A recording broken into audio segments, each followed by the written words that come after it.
In the autumn of 1356, on a muddy field outside the French city of Poitiers, the unthinkable happened. A French king, anointed by God himself, knelt in the dirt and surrendered his royal glove to an English knight. This wasn't just another medieval skirmish. This was the moment that shattered French pride, emptied their treasury for decades, and turned a 26-year-old English prince into a legend whose name would echo through the centuries. The Black Prince had done what seemed impossible. With just 6,000 men, he had humiliated the flower of French chivalry, captured their sovereign, and walked away with the greatest ransom in medieval history. But how did it happen? How did Edward of Woodstock, eldest son of Edward III, manage to orchestrate one of the most stunning military victories of the Middle Ages against seemingly impossible odds? This is the story of cunning strategy, devastating tactics, and the brutal reality of medieval warfare.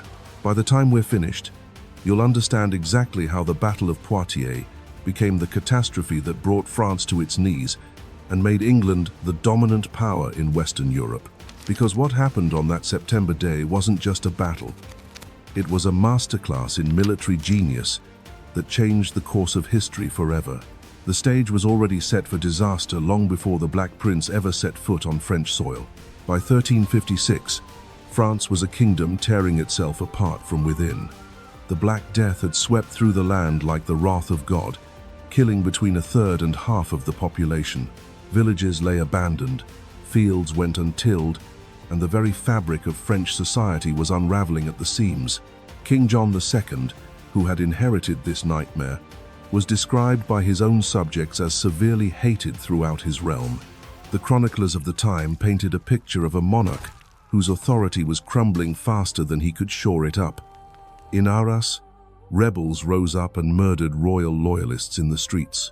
The great nobles of Normandy, those proud lords who should have been the backbone of the kingdom, refused outright to pay their taxes to the crown.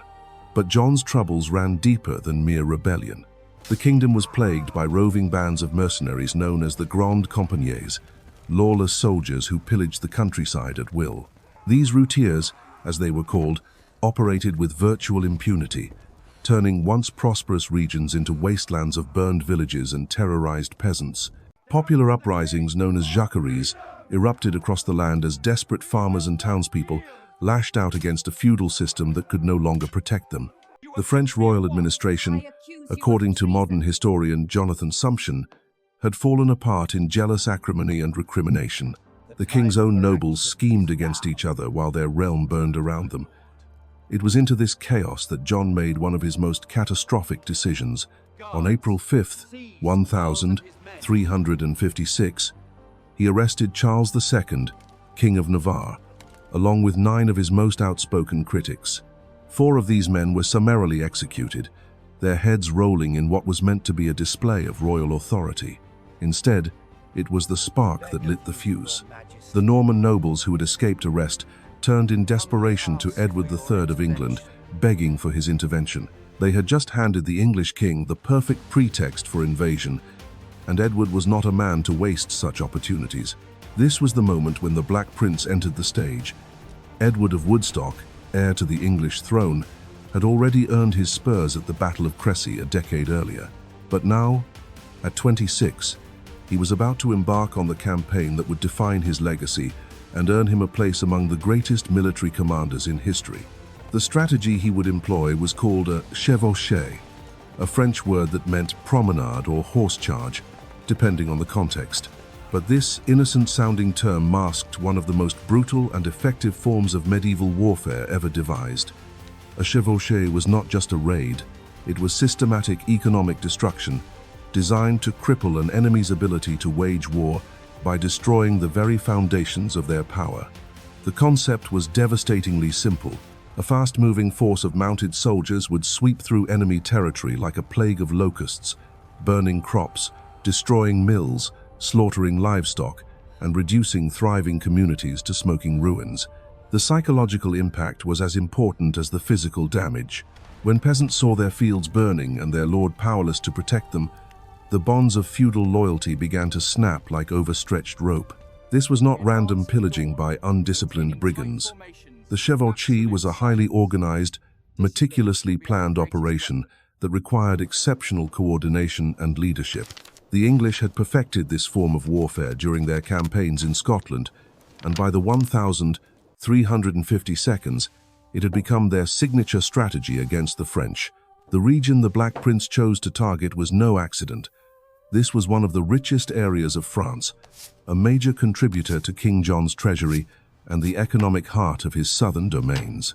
By striking here, Edward would not only fill his own coffers with plunder but would simultaneously drain the French king's resources, making it nearly impossible for John to field an effective army in response. On August 4th, 1356, the Black Prince led his force of 6,000 Anglo-Gascon soldiers north from Bergerac toward the wealthy city of Bourges. This army was a carefully balanced instrument of war, combining English and Gascon knights with devastating longbowmen and disciplined men-at-arms.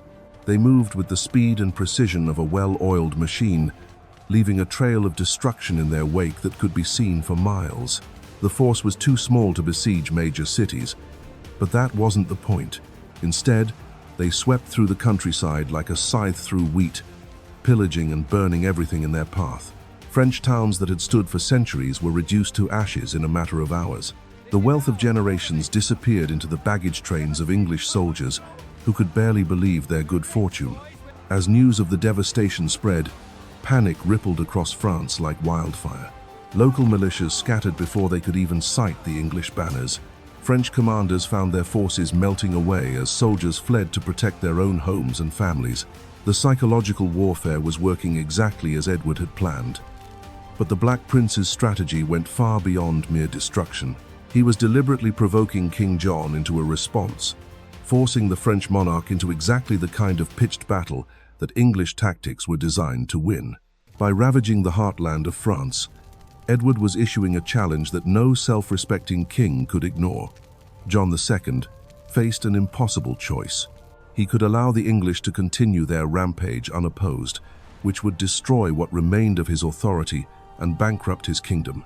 Or he could gather his forces and march out to face an enemy who had chosen the time, place, and manner of engagement.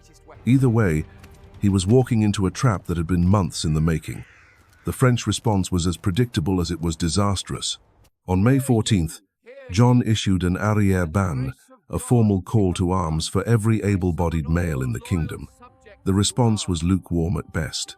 The call was repeated in late May, then again in early June, each time with decreasing enthusiasm from nobles who had their own problems to worry about. Even worse, the French treasury was so depleted that they couldn't pay wages to the men who did answer the call. The army that slowly assembled was a patchwork of thousands of tiny contingents, each unfamiliar with the others, led by commanders who had never worked together and equipped with whatever weapons and armor their lords could scrape together. By mid-September, King John had managed to gather a force estimated between 11,000 and 14,000 men. On paper, this army should have been more than capable of crushing the Black Prince's smaller force. The French had more knights, more men-at-arms, and the advantage of fighting on their own soil. What they didn't have was unity, experience, or a commander who understood that this would be unlike any battle they had ever fought. The French army that assembled near Poitiers was a magnificent sight to behold. But magnificence and military effectiveness were two very different things. Thousands of knights rode under glittering banners, their armor polished to mirror brightness, their weapons blessed by priests who assured them that God would grant victory to the righteous. The flower of French chivalry had gathered for what they believed would be a glorious triumph over the English upstarts.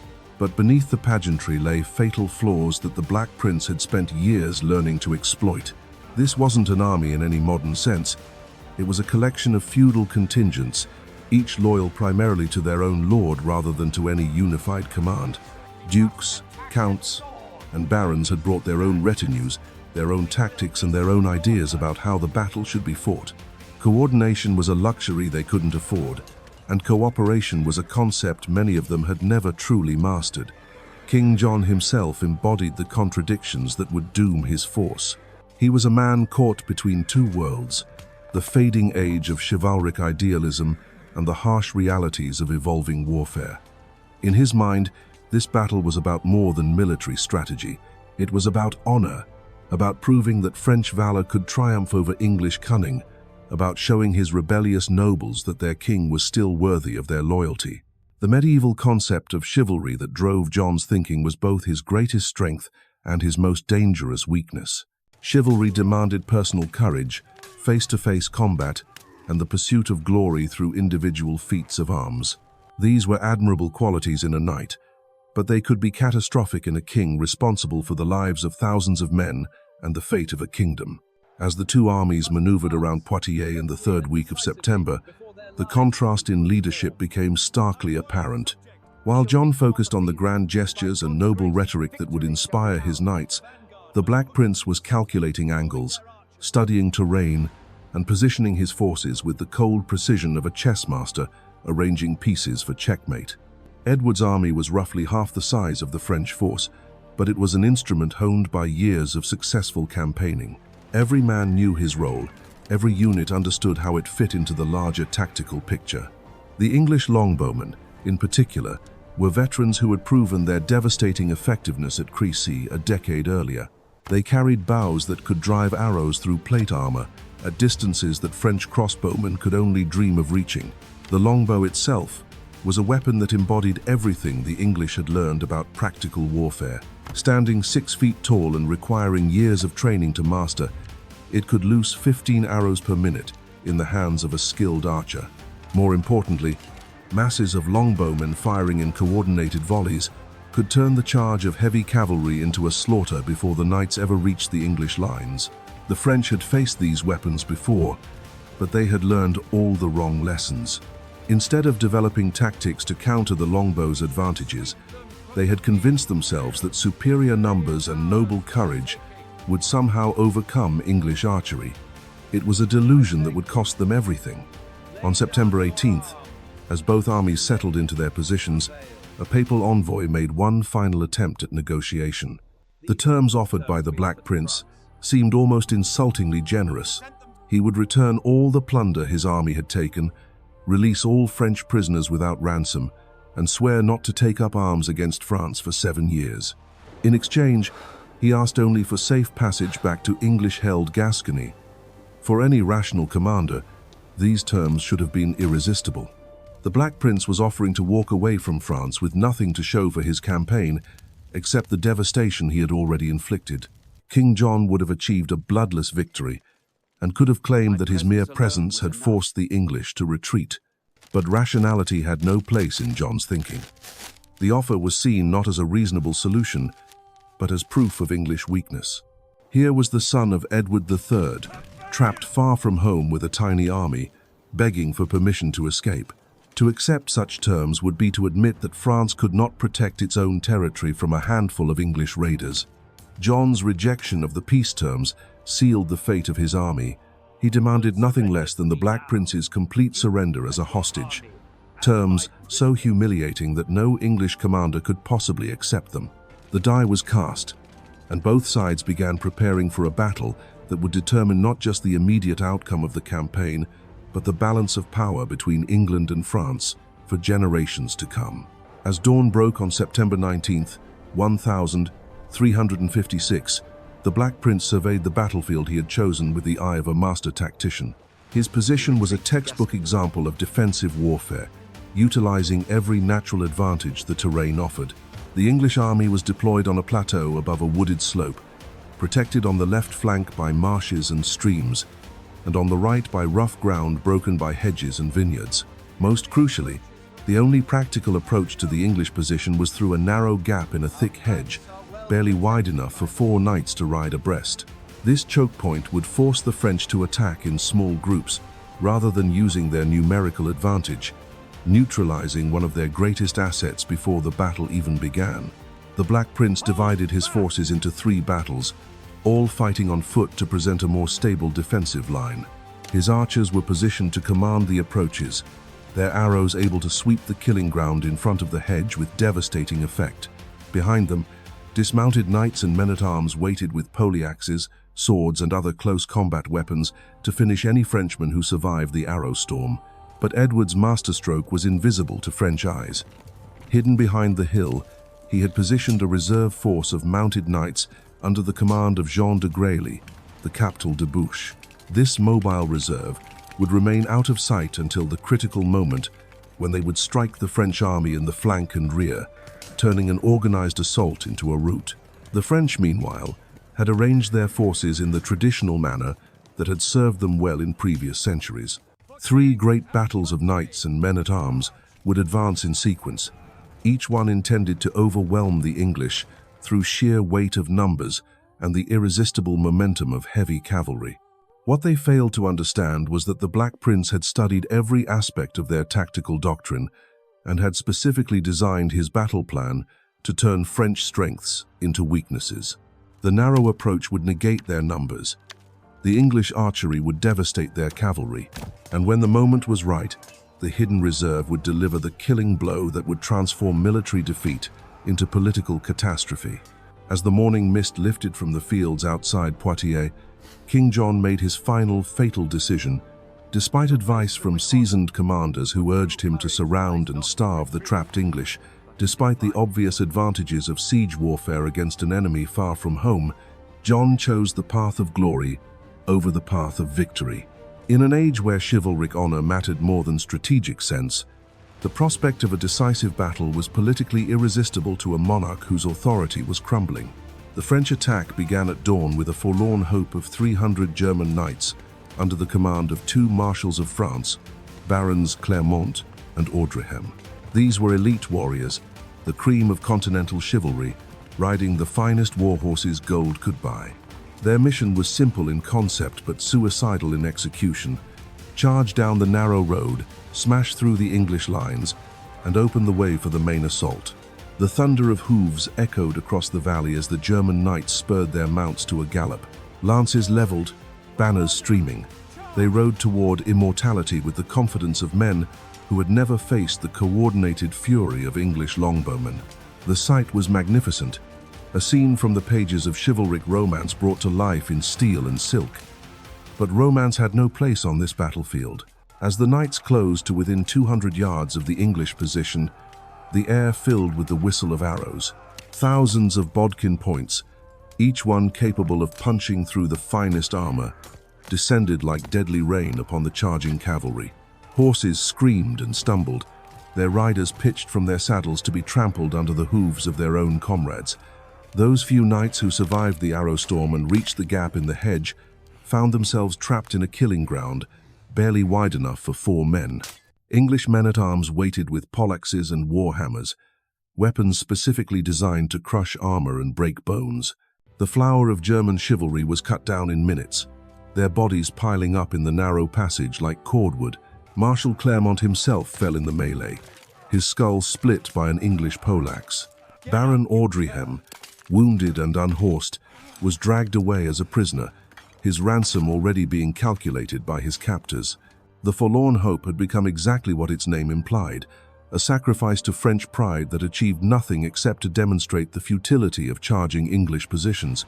The destruction of the vanguard sent shockwaves through the French ranks, but King John pressed forward with his plan. The second battle, led by the Dauphin himself, advanced up the slope toward the English position. These were not foreign mercenaries, but French nobles fighting for their homeland, and they marched with grim determination despite the carnage they had just witnessed. The Dauphin's men faced the same deadly gauntlet that had destroyed the German knights. English archers, their quivers still full after the brief opening engagement, drew their bowstrings and let fly volley after volley into the advancing French. The slope became littered with bodies as knights and men-at-arms fell by the dozens, their advance slowing under the weight of casualties. But French valor was not easily broken. The survivors pressed forward, step by bloody step, until they reached the English lines and the real fighting began. This was combat at its most brutal, poleaxe against sword, warhammer against mail, where a man's life depended on his strength, skill, and the quality of his armor. The clash of steel rang across the battlefield as the two forces locked in desperate hand-to-hand combat. For a terrifying moment, it seemed the French might break through. The Dauphin's men fought with the fury of cornered wolves, their weapons rising and falling in deadly rhythm. The English line bent under the pressure, individual soldiers falling back step by step as French steel found gaps in their defenses. It was at this critical juncture that the Black Prince demonstrated the tactical genius that would make him a legend. Seeing his line under intense pressure, Edward committed his reserves at exactly the right moment. Fresh English troops poured into the melee, their arrival tipping the balance back in favor of the defenders. The French assault wavered, then broke. The Dauphin's battle, bloodied and exhausted, fell back down the slope, leaving hundreds of their comrades dead among the English positions. The second wave had achieved more than the first, but it too had been repulsed with heavy losses. As the French regrouped for their next assault, English archers moved among the bodies scattered across the battlefield, pulling arrows from corpses to replenish their supplies. This grisly harvest was a practical necessity, but it also served as a psychological weapon, demonstrating to the watching French that the English were prepared for a long fight. The third French battle, led by the young Duke of Orleans, should have been the hammer blow that finally shattered English resistance. These were veteran troops, many of them survivors of previous campaigns, who understood exactly what they were facing. But understanding and overcoming were two very different things. As Orleans's men prepared to advance, they could see the slope ahead littered with the bodies of their countrymen. They could see the English archers standing ready behind their hedge, arrows nocked and bowstrings drawn. They could see the grim faces of English men-at-arms, their weapons already bloodied from the previous assaults. What happened next would become one of the most controversial moments in French military history. Instead of advancing to support their king, the Duke of Orleans and his entire battle simply turned and fled the field. Whether this was cowardice, treachery, or a rational assessment of hopeless odds has been debated by historians for centuries, but the immediate impact was catastrophic for French morale. Suddenly, King John found himself facing the English with only his personal household and the remnants of the earlier attacks. Instead of commanding 14,000 men, he was down to perhaps 4,000 effective troops. The odds, already daunting, had become virtually impossible. But John II of France was not a man to abandon his duty, no matter how hopeless the situation. With his youngest son, Philip, at his side, the king led his final battle up the bloody slope toward the waiting English. These were the elite of French chivalry, knights who had sworn personal oaths of loyalty to their sovereign and who would die before they saw him dishonored. The English, exhausted from hours of fighting, nevertheless stood firm as the French king approached their lines. This was the moment the Black Prince had been waiting for, the culmination of months of planning and preparation. As John's forces became fully committed to the assault, Edward gave the signal for his hidden reserve to strike. Jean de Grailly and his mounted knights had waited patiently behind the hill, out of sight of French scouts, their horses stamping impatiently as the sounds of battle raged nearby. Now, at last, their moment had come. Spurring their mounts to a gallop, they swept around the English flank and struck the French army in the rear, hitting them at the exact moment when they were most vulnerable. The impact was devastating. French knights, focused on the enemy in front of them, suddenly found themselves attacked from behind by fresh English cavalry. Their formations, already strained by the uphill assault, disintegrated under the shock of this unexpected assault. What had been an organized attack became a confused melee as French soldiers found themselves surrounded and fighting for their lives. King John himself fought with desperate valor, wielding a massive battle axe with the skill of a seasoned warrior. But even royal courage could not overcome tactical disaster. One by one, his bodyguards fell around him, cut down by English knights who pressed ever closer to their ultimate prize. The moment that would define the battle, and indeed the war itself, came when Denis de Montbec, a French exile fighting for the English, approached the surrounded king. The words he spoke would echo through history. "Sire, I am a knight of Artois. Yield yourself to me and I will lead you to the Prince of Wales." The moment King John surrendered his royal glove, the medieval world shifted forever. The Black Prince had achieved the impossible, capturing an anointed monarch through tactical brilliance rather than mere fortune. France would pay millions in ransom, lose vast territories, and descend into chaos that lasted decades. Sometimes genius isn't about having the biggest army, but knowing exactly how to use the one you have.